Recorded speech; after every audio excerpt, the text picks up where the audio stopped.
and we walked a mile right through all the ruins.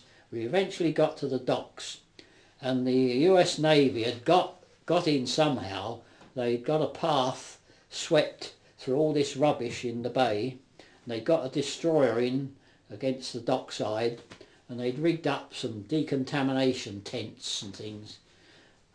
And although we're all wearing brand new uniforms by then, which had been dropped to us, we had to discard all those and walk through all this tunnel of special treatment shelters in our birthday suits, and sprayed with all sorts of stuff, powdered with DDT, come out the other end and a complete new uniform put on. And then there was a white American nurse with a dumbwaiter with hot coffee and buns. We all had one of those. It was the first white woman we'd seen for 4 years. Everybody was goggle-eyed. And then we got on board this ship, and very gingerly we had to reverse back. You couldn't turn round because there was so much rubbish. And there was a motorboat manned by American Marines that had been clearing all the mines and that. And they were waving us on. And we managed to reverse right out of the harbour, and then a landing craft came in with a flap up, because behind us there was a party of about 100 Dutch prisoners from our camp that were going to be picked up by another boat. This landing craft came halfway along the same channel we've just passed and hit a mine. Oh. And it blew the ramp right off, but fortunately all the crew were up in the rear part, and they got saved by the chaps in the boat. So it just shows you how close it was, you know.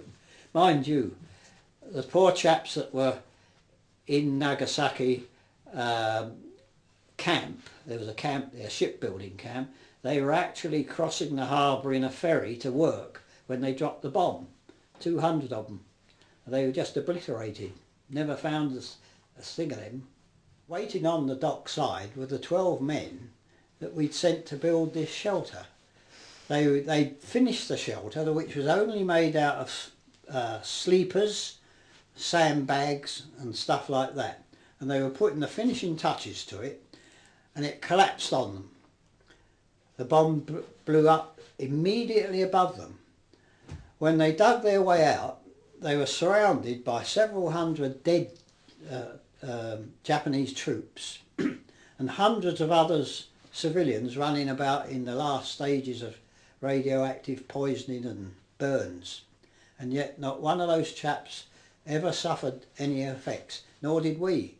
But 3 weeks later, the American CBs, the construction battalion, sent a whole unit of 600 men in to start bulldozing the rubbish about and clearing the town up.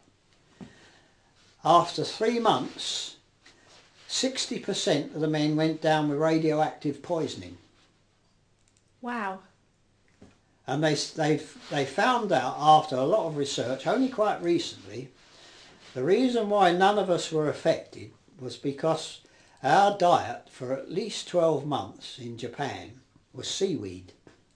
Seaweed soup 3 times a day, nothing else except a bit of rice. And they said that the radioactivity already apparent and the iodine in seaweed has obviously given us a natural protective.